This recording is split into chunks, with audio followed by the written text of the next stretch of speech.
Alors, un bon dimanche à tous. Aujourd'hui, on est dimanche le 26 décembre de l'an 21. C'est évidemment la dernière prédication de l'Église en chemin pour l'année 2021. Une autre année qui n'a pas été de tout repos à cause des confinements, des changements, des retours. On avance, on recule, bref, beaucoup d'aventures. Mais vous savez une chose, je le dis souvent, je le répète en introduction aujourd'hui, pour moi, la maturité d'un croyant, c'est celle d'être capable de s'adapter à toutes sortes de circonstances. Paul le dit dans ses lettres aux Corinthiens, j'ai appris à être capable de vivre dans toutes sortes de circonstances. Et la maturité se montre à travers cette capacité d'adaptation. L'Église de Jésus-Christ est un truc extraordinaire qui a traversé les 2000 dernières années, qui a traversé toutes sortes de systèmes de politique, de persécution. Il n'y a rien que l'Église n'a pas goûté à travers les siècles et elle est toujours là, vivante, plus vivante que jamais.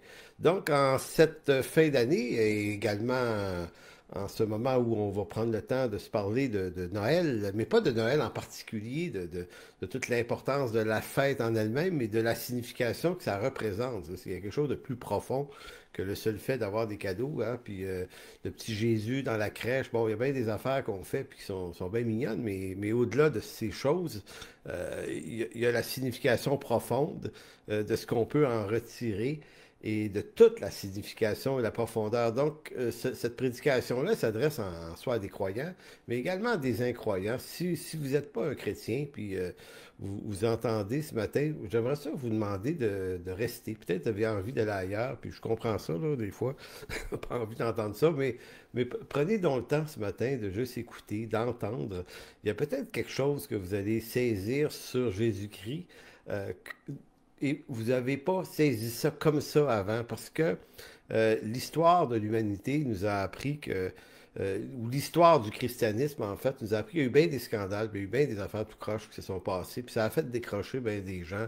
Puis ça, on comprend ça, puis je comprends ça moi-même, je trouve ça profondément désolant. Mais en réalité, au-delà de ces choses, Jésus-Christ, lui, est pas un menteur. Si des hommes ont été des menteurs, et souvent des menteurs dans tout ça, et des tordus, ben, ça rend pas Jésus croche et tordu. Lui, il est le prince de la paix, il est le prince du salut. Et on manque quelque chose quand on se laisse distraire par les erreurs de tout en chacun. Alors voilà en quelque sorte cette introduction. Euh, L'œuvre de Jésus, la raison pour laquelle ce bébé arrive il y a 2000 ans, et on voit dans l'histoire de la naissance de Jésus, on va lire des textes dans Luc chapitre 2, on va regarder ça un peu tout à l'heure, mais au-delà de ce petit bébé qui ne trouve pas une place dans l'hôtellerie, puis des fois on se dit, ah, c'est toute valeur, ils ont rejeté Jésus, personne ne voulait le recevoir. Pour moi, ça, c'est peut-être des détails, là. Le point, c'est plutôt de toute façon, qu'est-ce qu'il est vraiment venu faire? Et l'œuvre de Jésus-Christ, c'est la délivrance du péché. Et la délivrance du péché sous au moins deux axes assez précis. Le premier, c'est l'axe de l'état de pécheur. On appelle ça, nous les chrétiens, la nature pécheresse. C'est ce qui vit en nous, euh, qu'on remarque soi-même et qui nous fait faire des trucs qu'on regrette bien souvent. Puis on se dit, mais comment ça se fait que j'ai dit ça? Pourquoi j'ai fait ça? Pourquoi j'ai... Comprenez-vous, on se déteste, même si on le dit pas, mais il y a tellement de choses qu'on regrette d'avoir fait dans nos vies, puis on se dit, ben coudonc, il n'y a personne de parfait, là, puis il y en a qui vont dire, ben au moins je suis pas comme Adolf Hitler. Évidemment, quand on se compare à ce que de pire, on arrive à se consoler un peu.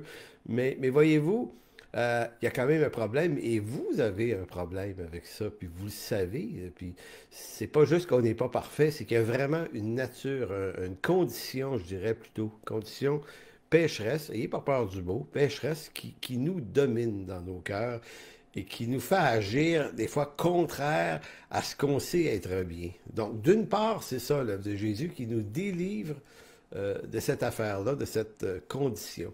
Le deuxième point, c'est toujours en rapport avec le péché, mais c'est aussi comment l'œuvre de Christ en nous nous affranchit également de toutes sortes de mauvais pas, de mauvaises habitudes, de grossièreté qui nous dominent, de telle sorte à ce que, personnellement, ce que je comprends après 38 ans de christianisme dans ma vie, c'est que l'œuvre de Jésus-Christ nous restaure avec Dieu, puis normalement, si elle poursuit bien son œuvre en maturité, elle nous restaure avec nos semblables aussi. Donc, on ne peut pas être restauré à Dieu et être en guerre avec le reste de la planète et tout le monde autour de soi. Si c'est ça, ben, c'est qu'il y a quelque chose qui n'est pas complété dans l'œuvre de Jésus-Christ et on va s'intéresser à ça aujourd'hui. Donc, on parle de la délivrance du péché. Donc, attention, nous, les humains, même les chrétiens, on a tendance à minimiser le péché. Pour nous, le péché, c'est un phénomène souvent d'apparence. Si j'arrête de fumer, j'arrête de boire, j'arrête de sacrer, j'arrête d'être un mal engueulé, de convoiter, de voler, de frauder, de mentir. Vous savez, c'est les trucs qui sont très extérieurs à soi. On se fait du mal avec ça. Donc, on a l'impression que si on pouvait être au moins libre de ça, façon de dire, si on pouvait nettoyer la coupe, nettoyer notre extérieur, puis d'être capable d'atteindre la bonne conduite esthétique en apparence, ben on se dit, c'est ça un bon chrétien. Vous pouvez le croire si vous voulez, mais pour moi, ça, c'est vraiment, vraiment de la surface. Et depuis quelques années, je m'intéresse à l'intérieur. Ça fait peur, aller là, je vous dis, là.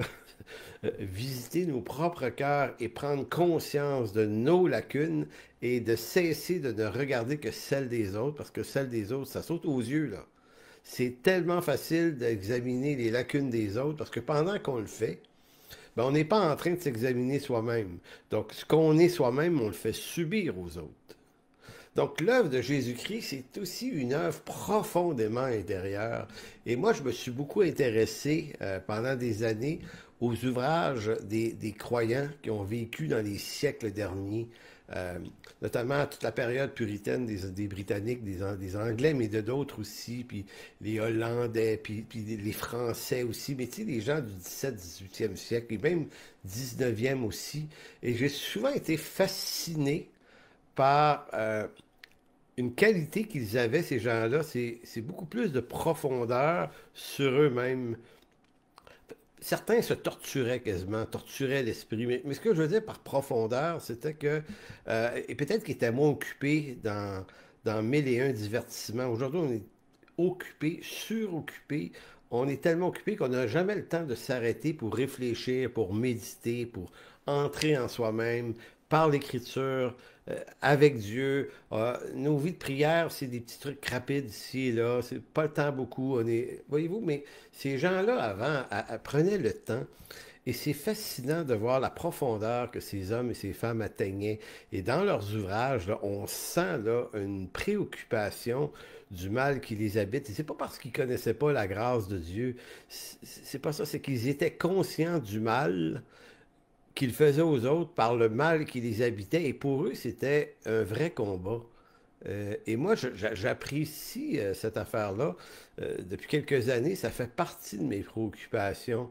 Euh, J'estime que les autres n'ont pas à subir ma folie. Et quand je leur fais subir ma folie et que j'en suis conscient, ben je trouve important de réparer, puis vraiment de réparer au mieux que je peux et de demander pardon, parce que c'est ça aussi l'œuvre de Jésus-Christ, mais c'est vraiment complètement ça. Vous savez, s'il y a des distances qu'on doit prendre avec des gens, dans nos vies autour de soi. Tu sais, il faut savoir, il faut être capable, il faut arrêter d'être des chrétiens coincés dans l'idée que non, non, non, on fait comme si tout allait bien avec tout le monde. Ça marche, c'est pas la vraie vie. Dans la vraie vie, on arrive à s'entendre avec pas mal tout le monde, mais il y a des personnes avec qui ça ira pas. Ça ira pas. Et moi, je fais partie de ceux maintenant qui pensent que ça vaut la peine de prendre des distances pour garder notre paix, pour la retrouver, notre paix, et pour se donner une paix. Et la paix, le mot paix, est au cœur même de l'œuvre de Jésus-Christ. Vous allez voir, ce mot-là revient souvent. Retrouver la paix. À la fois, c'est la paix avec Dieu, Romains 5, versets 1 à 5. C'est pour retrouver notre paix avec Dieu, mais c'est aussi la paix, pas juste la paix au sens de cessation des hostilités. Dieu me voit comme un saint, il m'a pardonné, on a la paix dans ce sens-là, juridique, mais la paix comme état d'âme aussi. C'est important et en vieillissant, ça prend de l'importance. J'ai envie de vieillir avec un cœur en paix avec moi-même, pas en paix avec un entourage. Donc, c'est pour ça que si quelqu'un devient un obstacle majeur à cette paix, j'aime mieux prendre ma distance et de préserver cette paix avec des gens de paix. Parce que c'est un besoin pour moi, puis c'est un besoin pour tout être humain. Maintenant, si on peut prendre des distances avec des gens pour préserver sa paix, euh, il y a aussi des attitudes grossières, souvent inconscientes, qui appartiennent à nos propres cœurs déchus, dont il faut prendre des distances aussi. Donc, juste prendre distance avec des gens qui peuvent nous voler notre paix, c'est pas complet. Il faut se distancer de choses dans nos propres vies. Et pour ça, il faut les voir. Il faut accepter de comprendre, de voir, de saisir nos propres lacunes et s'en distancer, les chasser de nos vies parce qu'on veut surtout investir dans un rapport de paix avec les hommes et les femmes autour de soi, qu'ils soient croyants, qu'ils soient pas croyants. C'est pas ça le point. Le point, c'est que l'œuvre de Christ est une œuvre rédemptrice qui procure la paix. Je vais vous faire une liste de petits trucs. Peut-être que certains vous ressemblent, peut-être que d'autres non. Puis je suis pas en train de dire qu'on est tout ça. Mais je suis en train de dire que tout ça, ça nous ressemble un peu tout le monde, croyant ou pas. Et en les disant, en mentionnant, en faisant l'énoncé de ces choses, je vais vous demander de faire un effort. Ne pensez pas à des gens que vous connaissez. Tu sais, des fois, on fait un énoncé, puis on se dit, ah, un tel aurait besoin d'entendre ça. Ah oui, oui, oui, ça ressemble à elle, puis à lui, puis à l'autre. Puis bon, euh, il y a tellement d'affaires qui ressemblent à des gens autour de nous, mais là, ici, on va faire un effort commun et collectif de dire, OK, c'est peut-être moi, c'est peut-être pas moi, là, tout ce qui est là, mais il y a peut-être des choses qui appartiennent à mon malheur. Donc, comme par exemple, et c'est ça que, là, je reprends un petit peu l'idée. L'œuvre de Jésus-Christ, c'est de venir travailler les profondeurs de nos cœurs pour venir disloquer des vieux réflexes charnels et naturels qui nous, qui nous brisent la vie et qui peut-être par nous brisent d'autres mondes aussi autour de soi, mais qui nous la brisent à soi. Et si on ne veut pas aller visiter ces lieux sombres de nos cœurs, ben on risque de rester une personne toxique, mais qui ne le sait pas, puis qui est suffisamment intoxiqué pour ne voir la toxicité que des autres. Donc, par exemple, pourquoi j'ai tant besoin de m'accomplir?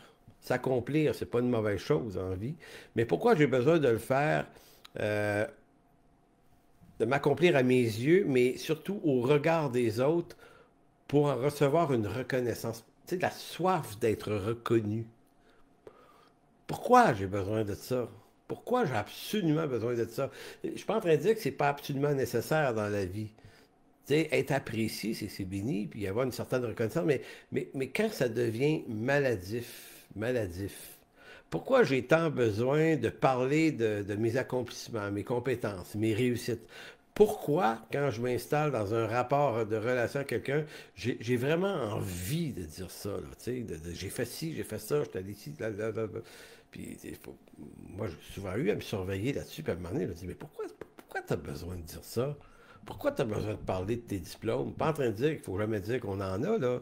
Je suis en train de dire, c'est la différence entre en avoir et la différence entre aimer en parler beaucoup, souvent, intensément. Pourquoi j'ai besoin de plaire et d'être absolument aimé des autres? Ça, c'est une autre sorte de tare qu'on peut avoir dans la vie. Pourquoi je suis en colère et en état de frustration perpétuelle? Ça peut arriver qu'on est en colère, ça fait partie de la vie, mais pourquoi ça m'anime, ça, continuellement? Pourquoi je cherche tant à paraître, à rayonner, à montrer que je suis quelqu'un? Pourquoi j'ai besoin de m'étourdir dans le divertissement, faire la fête, boire, me geler la tête? Finalement, ça, c'est un autre genre de problème. Pourquoi je fous le bordel dans mes relations partout où je passe? Parce que ça peut être ça aussi. Tu sais, il y aurait des amitiés qui se créent, puis je trouve toujours le moyen de foutre le bordel. Pourquoi j'aime dire tout ce que je pense sans filtre, comme si c'était une qualité? Parce que j'ai entendu ça souvent. Tu sais, quelqu'un va dire, hey, moi, je suis pas un hypocrite, moi, je dis ce que je pense. Mais, mais dans la vie, ne pas être un hypocrite, c'est pas un but en soi. C'est une bonne idée de ne pas être un hypocrite, mais c'est pas un but. Maintenant, quand on dit, moi, je suis pas un hypocrite, et c'est la raison pour laquelle j'affirme haut et fort tout ce que je pense, sans filtre, ben, excusez, mais c'est pas une qualité, là. Ça, c'est un manque de maîtrise de soi. Mais des fois, on a l'impression, on a cette folie d'être capable de virer en qualité une attitude qui n'en est pas nécessairement une. Pourquoi j'ai tant besoin de me présenter en victime? C'est une autre affaire qu'on peut avoir. Tu sais, pourquoi il faut que je me raconte tout le temps? Parce que on cherche à être quelqu'un, hein? On est tous un peu assoiffés d'être quelqu'un. Donc, ou bien on cherche ça par un succès positif, ce qui est quand même assez bien, mais on peut le chercher trop. Tu sais, il y a de la démesure dans la recherche de l'affection. Donc, on veut réussir et attirer de l'attention, mais quelquefois, si c'est pas par ce moyen-là qu'on y arrive, ben, on va aller chercher tout ce qui est du domaine de la victimisation dans nos vies. Donc, on va être quelqu'un par l'échec et les états de victimisation dont on est victime des autres. Donc, on cherche encore à absorber l'attention des autres. Mais c'est une problématique, ça. Pourquoi je me surprends continuellement à parler, à penser et à parler mal des autres? Pourquoi je fais ça? On pense tous quelque chose des autres. Forcément, on vit avec d'autres. Mais comment ça se fait que... Ce que je veux dire, c'est que c'est pas obligé que ça soit l'objet de nos pensées continuellement. C'est pas obligé qu'on se parle de ça continuellement. Euh, il y a quelques années, moi, quand j'ai pris une distance avec certaines personnes puis certains milieux, là, j'ai fait un pacte avec le Seigneur dans ma vie. C'était de réapprendre à cultiver une réflexion qui allait exclure de continuellement être négatif contre un puis l'autre. Je suis pas en train de dire qu'on ne juge plus rien, là, puis qu'on n'évalue plus rien, puis qu'on devient des espèces de cerveau vide de toute réflexion éthique sur ce qui se passe. C'est pas ça que je veux dire. Il y a des choses qui doivent être jugées puis administrées. Mais moi, je parle dans la vie normale. Je sais pas, moi et ma femme, on va marcher, on prend des marches, puis on se met à parler d'un tel. Puis de notre église, ah oui, lui est comme ci, comme ça, puis l'autre, puis elle. Pourquoi on fait ça?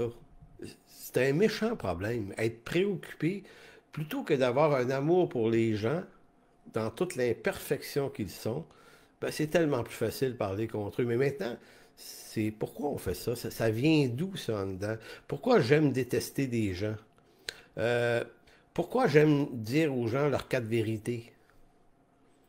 Plutôt que de vouloir peut-être visiter mes cas de vérité à moi.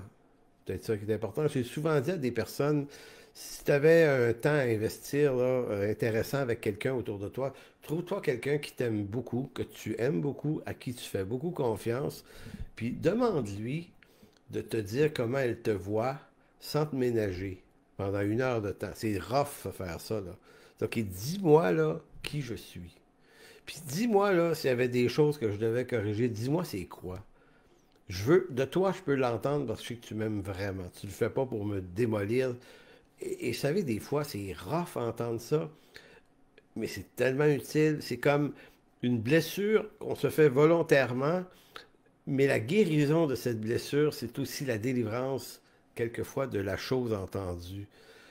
Pourquoi les gens me fuient? Pourquoi je fais le grand vide autour de moi sans cesse? Pourquoi en écoutant ces énoncés, je ne les entends que pour les autres et non pour moi-même? En fait, et j'arrive vers la fin de ce segment, pourquoi je ne suis tout simplement pas capable d'être une personne calme, aimante, accueillante, paisible, quelqu'un de qui on recherche la compagnie. C'est rough hein, comme début de prédication, mais il y a une bonne nouvelle là, qui s'en vient. Là, je sais pas. Il y a une bonne nouvelle parce que je suis en train de vous dire que tout ça, c'est l'énoncé des problématiques intérieures profondes. Et quand on devient chrétien, on a l'impression que arrêter de fumer, puis de sacrer, puis d'être mal engueulé, c'est suffisant.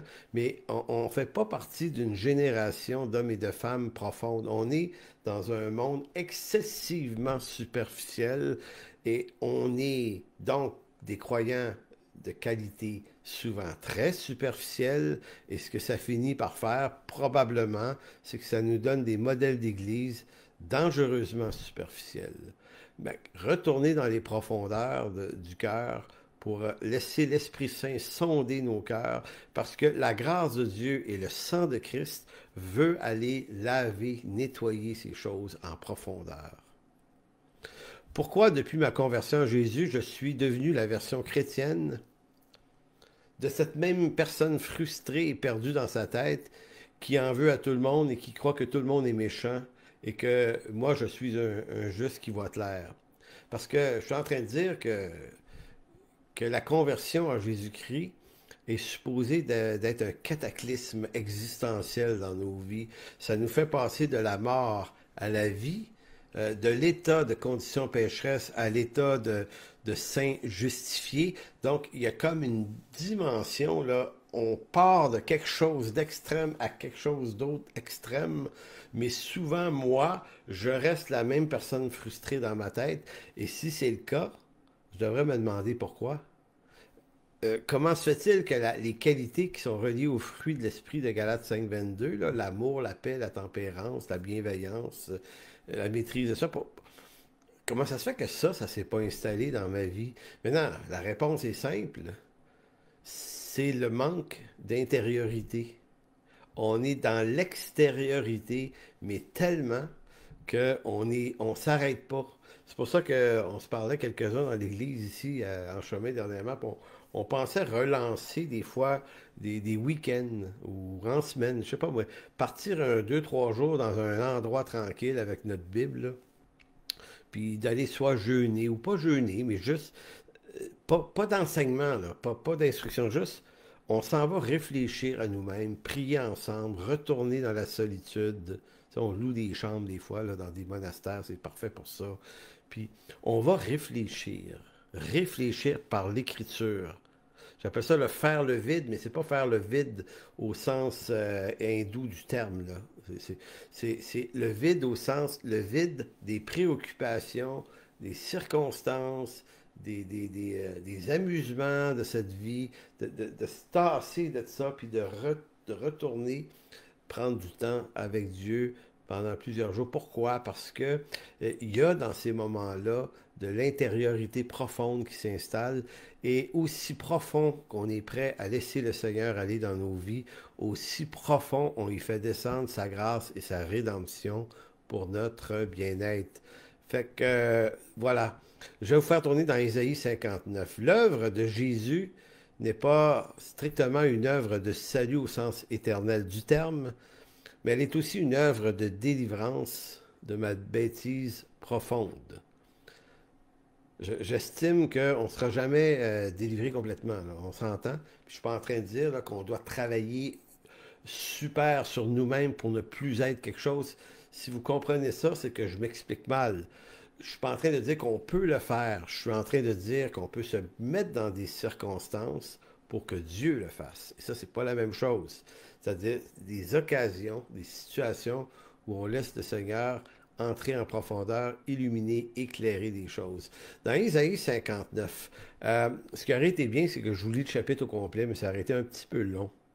Mais c'est un texte qui est messianique dans ce sens que qui décrit la condition humaine et pécheresse, d'abord, de Jacob, le peuple d'Israël ici.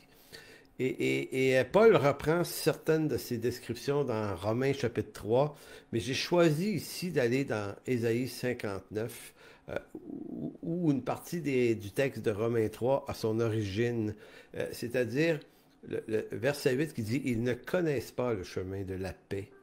Je vous disais tout à l'heure que le mot paix était un mot extrêmement important dans l'œuvre de rédemption. Eh bien, effectivement, ça fait partie du vocabulaire messianique. Il est le prince de paix. Et cet état-là de paix, là, il y a juste lui qui, dans cette mesure, peut nous le procurer. Maintenant, ce que Ésaïe 59 révèle, c'est qu'il décrit un peu la condition de la bêtise humaine. Donc, verset 8, Ésaïe 59, « Ils ne connaissent pas le chemin de la paix. Il n'y a point de justice dans leur voie. Ils prennent des sentiers détournés. Quiconque y marche ne connaît point la paix. C'est pourquoi l'arrêt de délivrance est loin de nous. Le salut ne nous atteint pas. Nous attendons la lumière et voici des ténèbres. La clarté et nous marchons dans l'obscurité. Nous tâtonnons comme des aveugles le long d'un mur, nous tâtonnons comme ceux qui n'ont point d'yeux. Nous chancelons à midi comme de nuit, au milieu de l'abondance, nous ressemblons à des morts. Nous grondons tous comme des ours, nous gémissons comme des colombes, nous attendons la délivrance. Et elle n'est pas là, le salut et il est loin de nous, le salut. Et ça, ça se termine au verset 11. Et là, je vous passe un bout de lecture au verset 20. Dans la suite de l'énoncé, Ésaïe dira, un rédempteur viendra de Sion.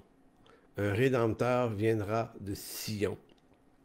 Cette référence d'Ésaïe 59-20 est une annonce, une prophétie qu'on dit messianique. Le Rédempteur, c'est Jésus-Christ, le Fils de Dieu. Donc, après avoir fait l'énoncé des problématiques du cœur de l'homme dans Ésaïe 59, ben, écoutez, il y a de l'espoir, là.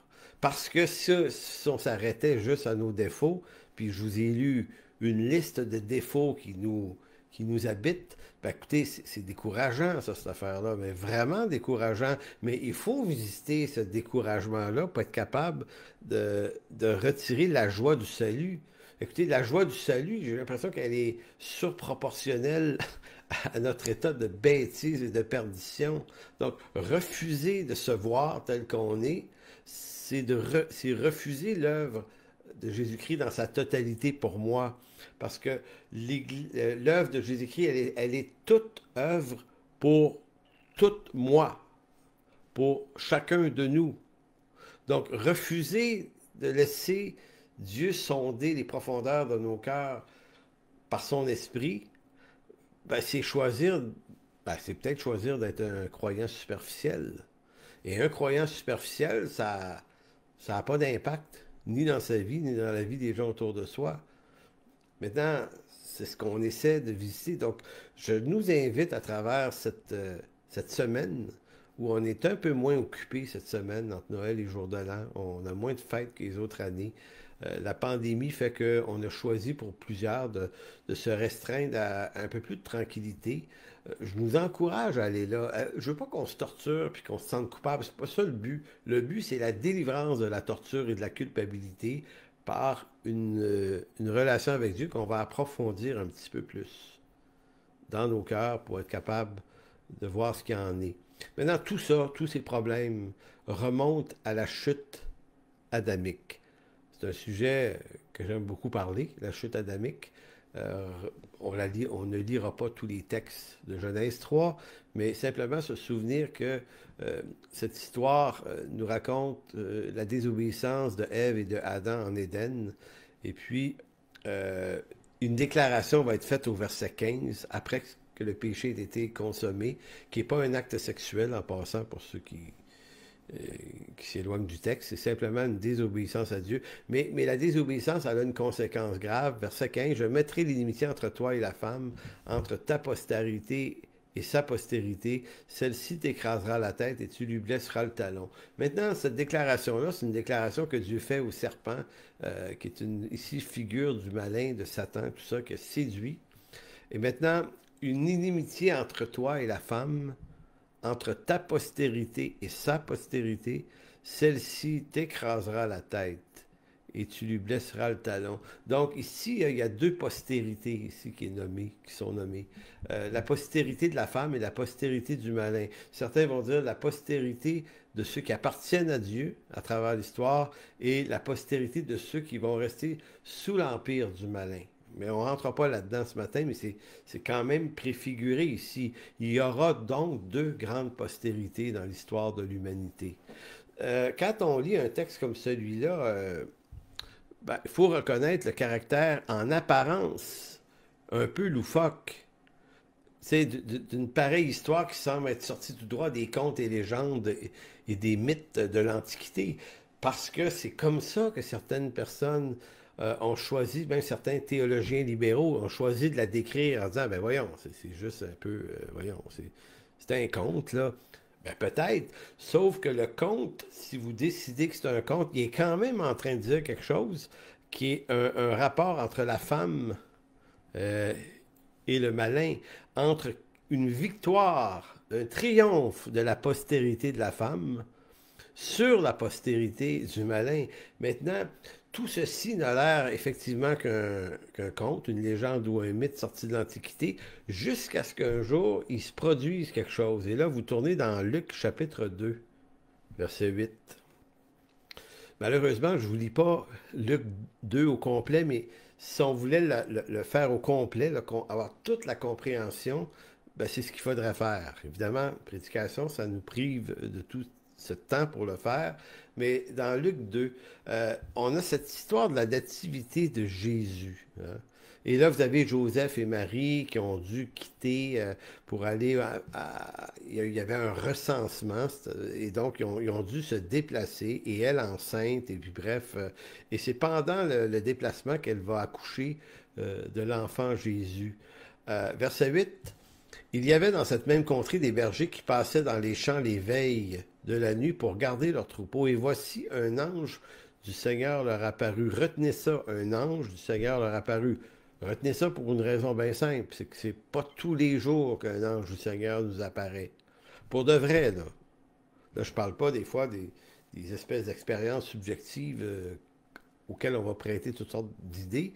Ici, eux autres, il y a vraiment un ange qui leur est apparu. Et la gloire du Seigneur resplendit autour d'eux. Ils furent saisis d'une grande frayeur. Et je comprends.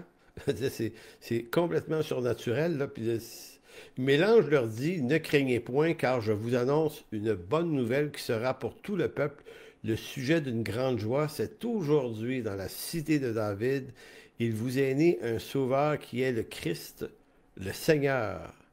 Qui est le Christ, le Seigneur. Il vous est né un sauveur qui est le Christ, le Seigneur.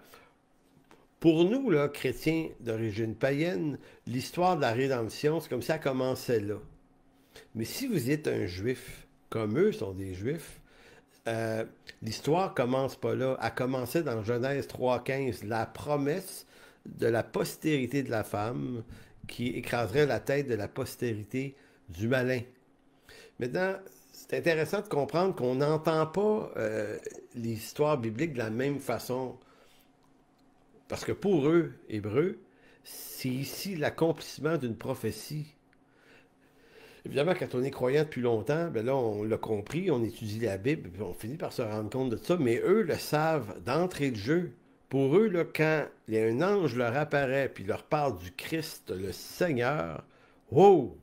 Le Christ, OK, c'est cette histoire-là là, qui remonte à Genèse 3,15, nos textes, et qui est prophétisée des centaines de fois. Écoutez, pourquoi je dis des fois des incroyants, tu ne devrais pas négliger, d'au moins examiner toute la question entourant Jésus et la Bible? Eh bien, c'est parce que Jésus se présente comme aucun autre grand prophète de l'histoire. Il ne s'est pas autoproclamé, lui.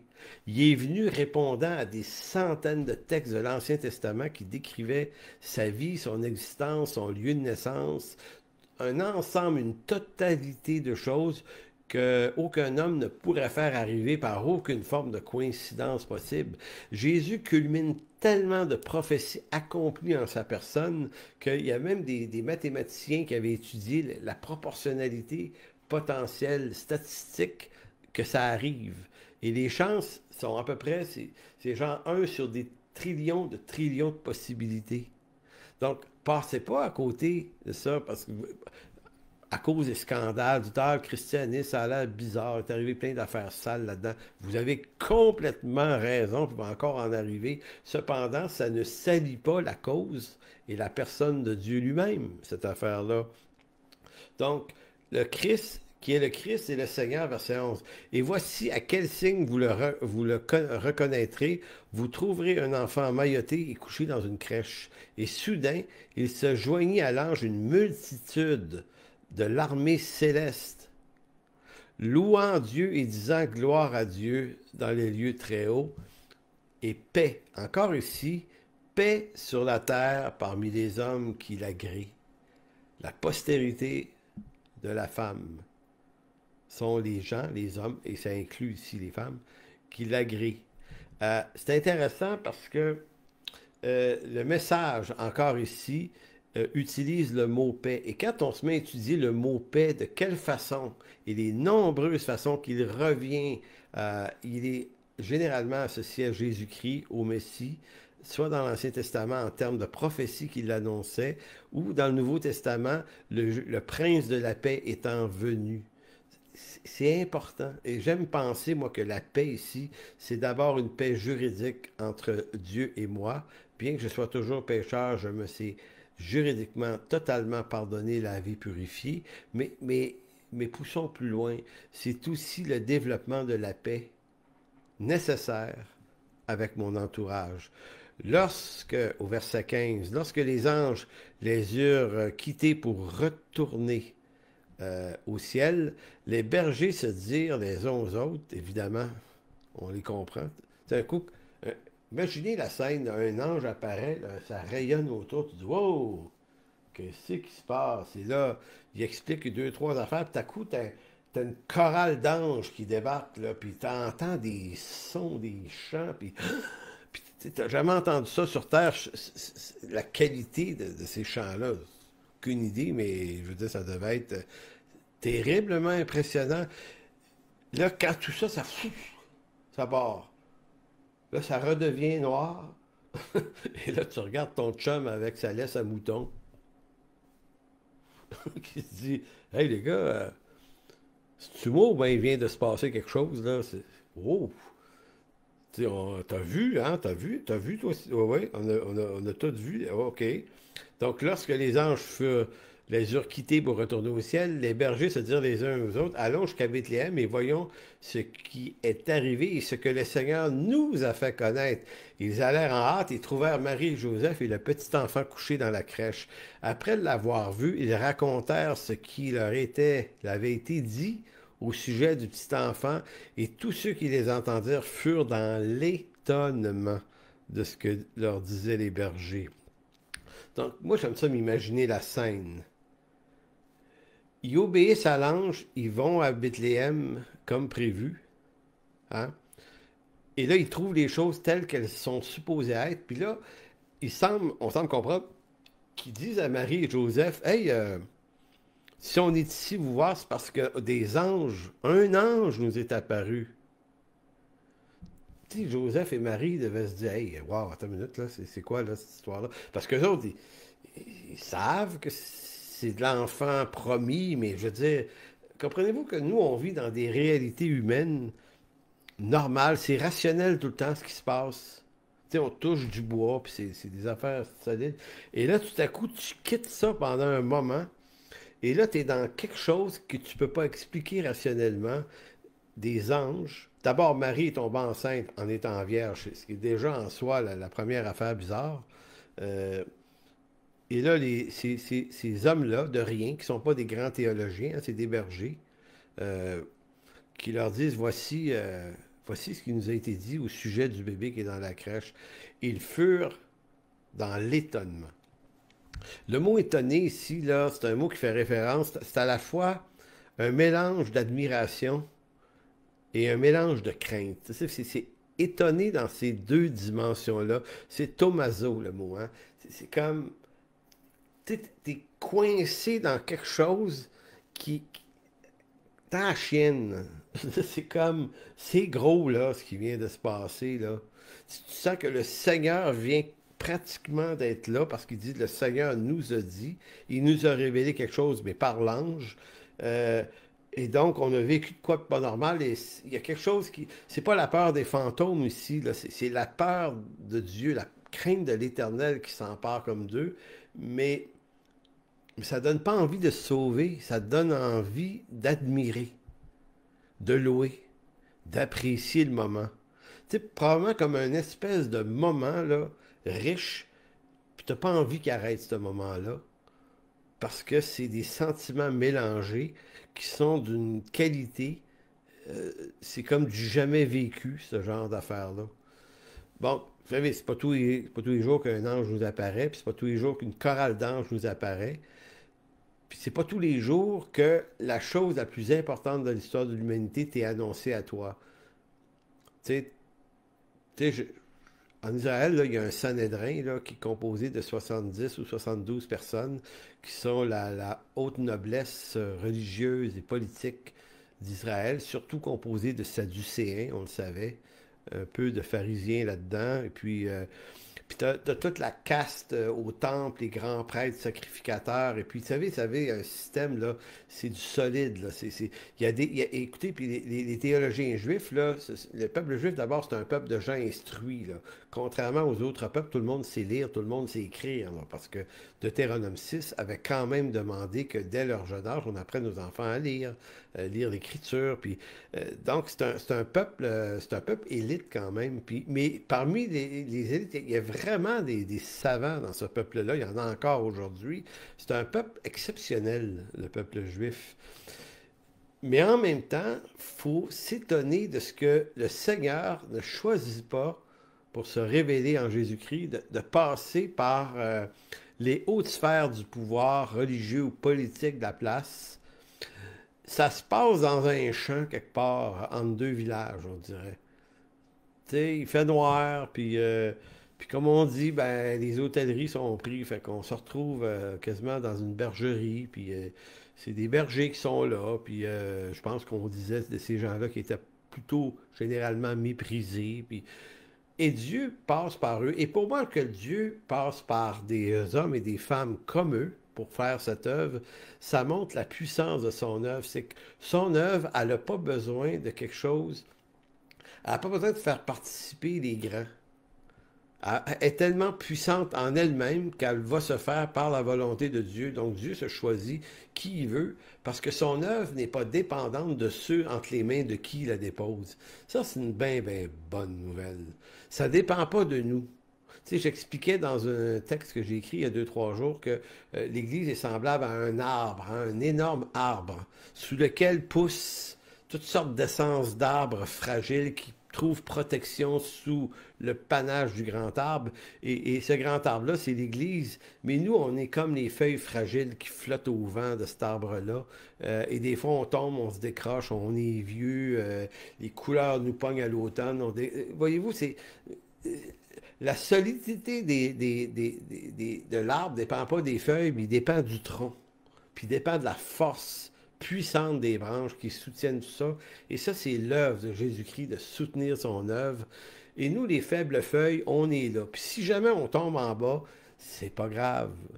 Même si on meurt, d'autres feuilles poussent la saison prochaine. Ça continue. Ça, c'est l'histoire de l'Église sur 2000 ans qui, continuellement, perd ses feuilles, puis refait ses feuilles, perd ses feuilles, refait ses feuilles. Elle peut pas s'éteindre, l'Église, parce que le seul qui va y mettre fin, c'est Jésus-Christ lui-même. Donc, pour ceux qui battent trip sur l'Antéchrist en ce moment, ben, calmez-vous. Je veux dire, quand Jésus va revenir, il est écrit qu'il va l'éliminer par le faible euh, souffle de sa bouche. Tu sais, un petit fini. Donc, il faut comprendre l'œuvre de Dieu pour ce qu'elle est réellement. Donc, eux autres, ces hommes de rien, et Marie, personne bien ordinaire, c'est par eux que Dieu fait cette œuvre. C'est un Messie annoncé d'avance. Moi, ce qui m'impressionne le plus, puis je le redis encore, c'est que Jésus s'est annoncé d'avance en Israël par des centaines et des centaines de prophéties. On parle pas ici, on parle ici de centaines de textes prophétiques annonçant sa venue, et qui se sont accomplis avec une précision remarquable. Jésus, c'est pas un autoproclamé comme beaucoup d'autres. Et en même temps, il y a quelque chose qui est dans l'œuvre de Jésus-Christ qui le distance, qui le différencie de toutes les autres grandes religions. C'est que dans les grandes religions, c'est toujours quelqu'un qui finit par devenir quelqu'un par lui-même et qu'on finit par adorer pour X, Y, Z raison. Donc, c'est des hommes qui tentent de se donner une dimension divine de plus en plus, alors que Dieu, en Jésus-Christ, qui est le vrai Dieu divin, lui, se donne une forme d'homme. Il est devenu un simple homme.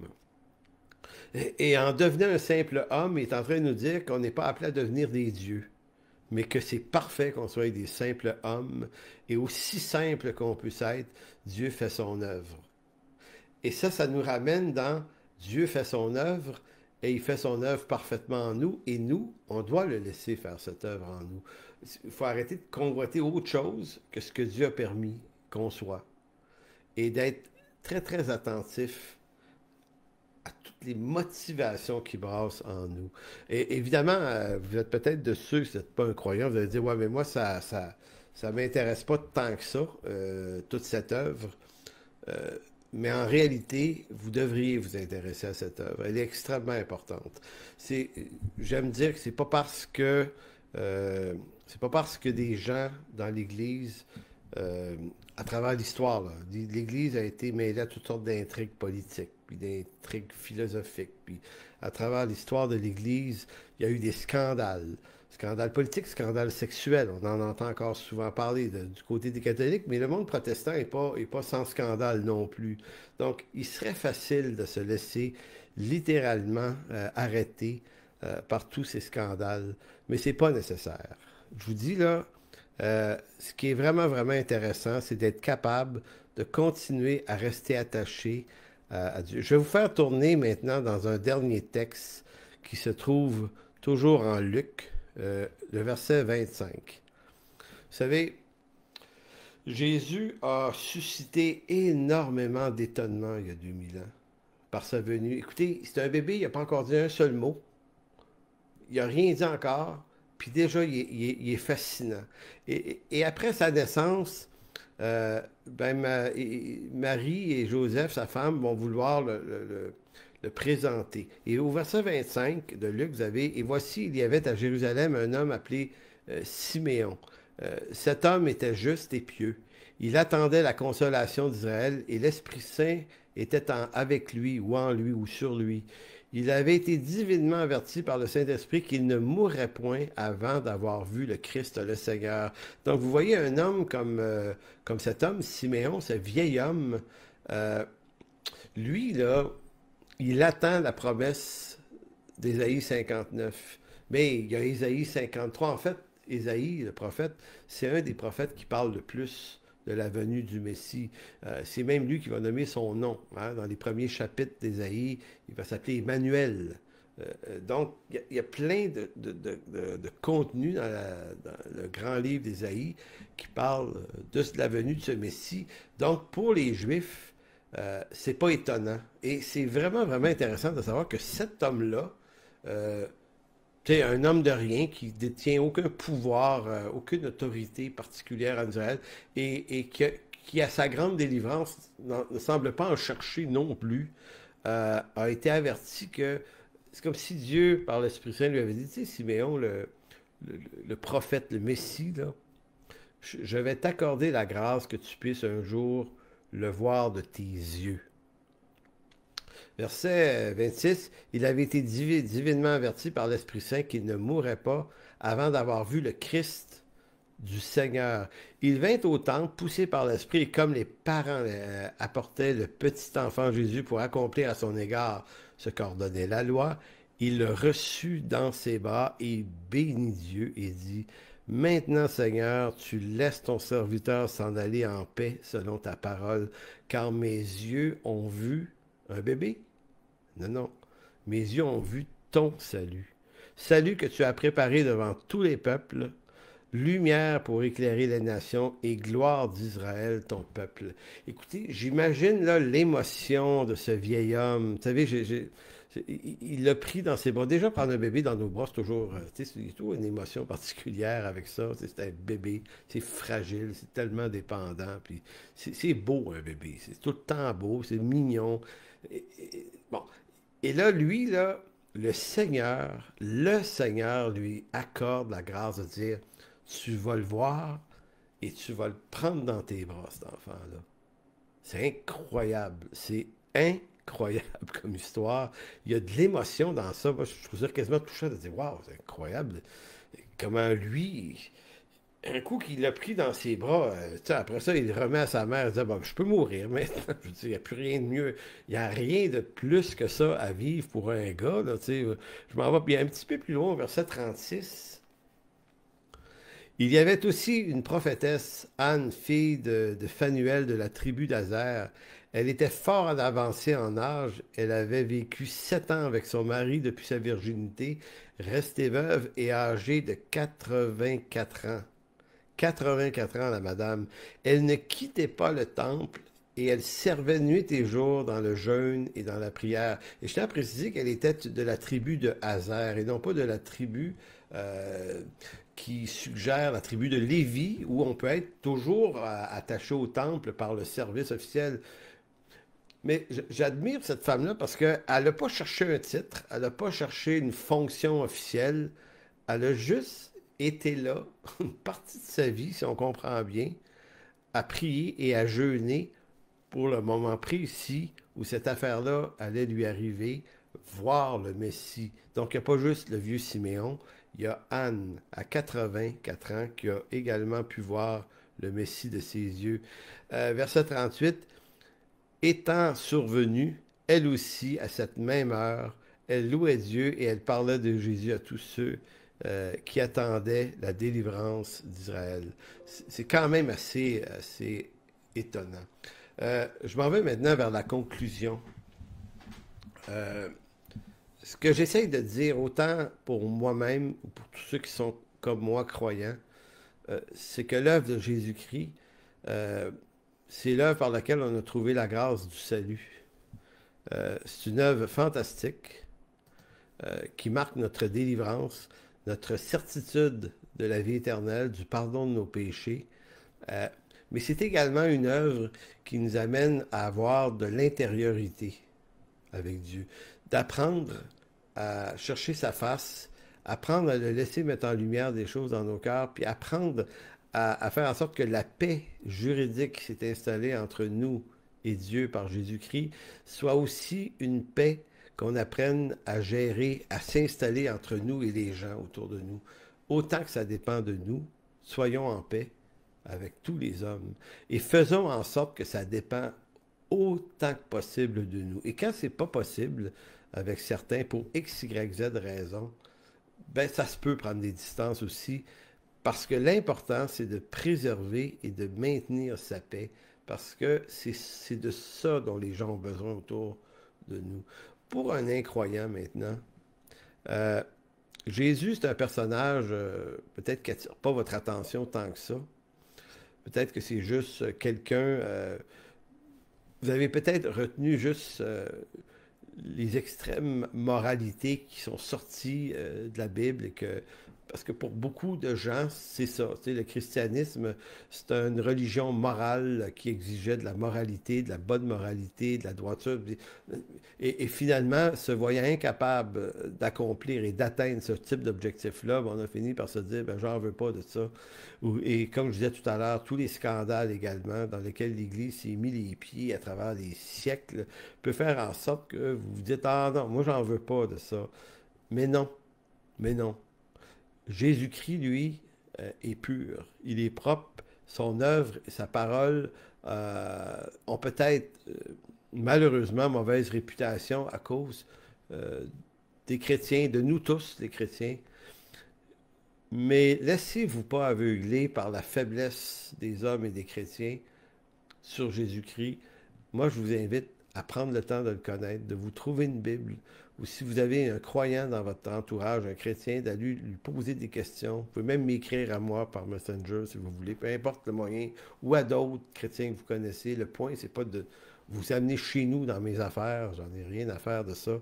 Le point, c'est que vous saisissiez toute l'importance et la mesure de ce que peut avoir Jésus-Christ pour vous.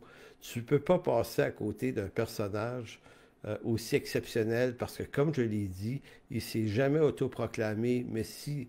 Il était le Messie annoncé d'avance et sa venue est tout aussi surnaturelle que la majorité de ses exploits. Il n'y a personne comme lui qui a vécu sur terre. Alors, merci Seigneur de bénir ce moment qu'on a eu ensemble. Si vous n'avez jamais reçu Jésus-Christ comme votre sauveur personnel, faites-le ce matin. Priez avec moi ce matin et demandez à Jésus de vous accorder la repentance et le salut. Je ne vous ferai pas nécessairement répéter après moi. Je vais vous demander lorsqu'on va terminer cet enregistrement dans quelques minutes, quelques secondes même, prenez un temps avec le Seigneur vous-même.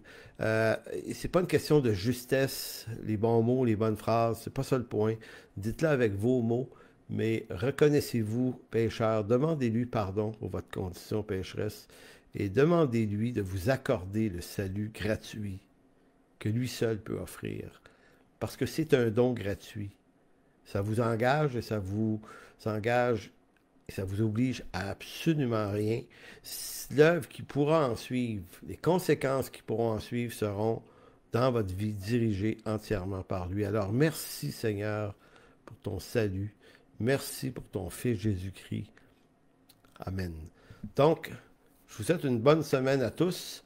On se revoit donc dimanche le 2 janvier 2022, donc la semaine prochaine. D'ici là, portez-vous bien. Et pour tous ceux de l'Église en chemin, eh bien, on se revoit dans quelques minutes sur le Zoom, le lien Zoom habituel pour la deuxième partie de notre célébration. Donc, que Dieu vous bénisse tout le monde. Amen.